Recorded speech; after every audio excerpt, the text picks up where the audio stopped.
A jury in the United States has convicted a former British citizen for the abuse and deaths of 4 Americans.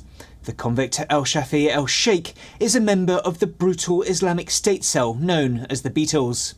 He's guilty of 4 counts of hostage-taking and 4 counts of conspiracy related to the deaths of 3 men and a young woman who were captured during the Islamic State's rampage through Syria in 2012 and 2013.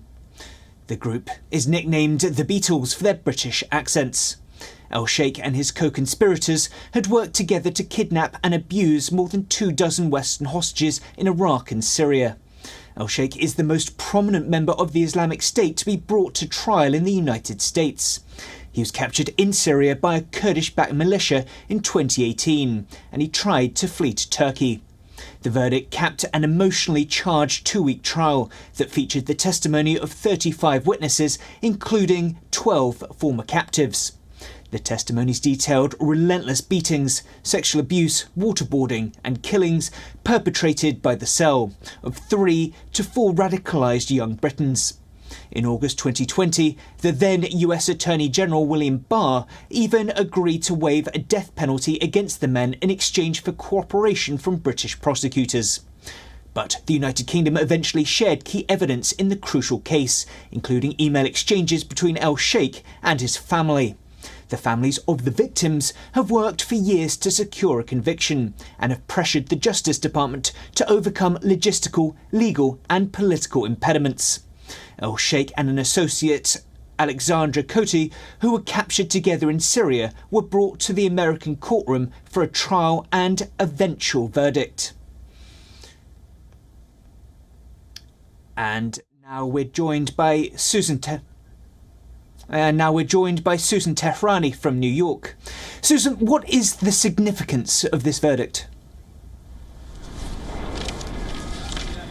Right, James, as you mentioned, really somewhat of a closure for some of these families of the victims of this gruesome crime. Really, they worked for years to secure some kind of conviction, pressuring the Justice Department for almost a decade to overcome legal, logistical, and political impediments to bring Elsheikh and his associates, Alexandra Coty, who was captured with him in Syria, to an American courtroom.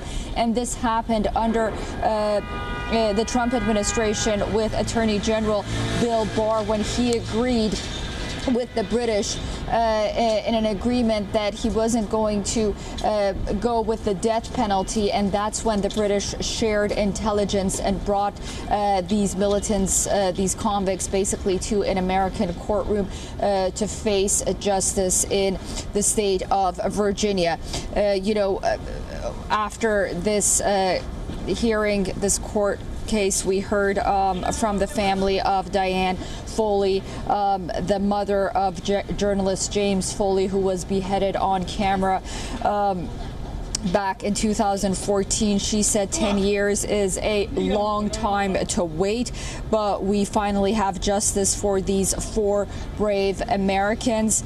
And also, we also heard from Marcia Mueller, the mother of Kyla Mueller, who was an aid worker in her 20s. She died under mysterious circumstances. She was an aid worker forced into slavery and then raped by Abu Bakr al-Baghdadi. She was not beheaded, but her body has not been found. Marcia Mueller said that it was hard to find peace until her daughter's body could be recovered in Syria. There isn't really going to be closure. That's what she said. I'm thankful for what the prosecutors have been able to accomplish, but I'm going to keep trying to find Kyla.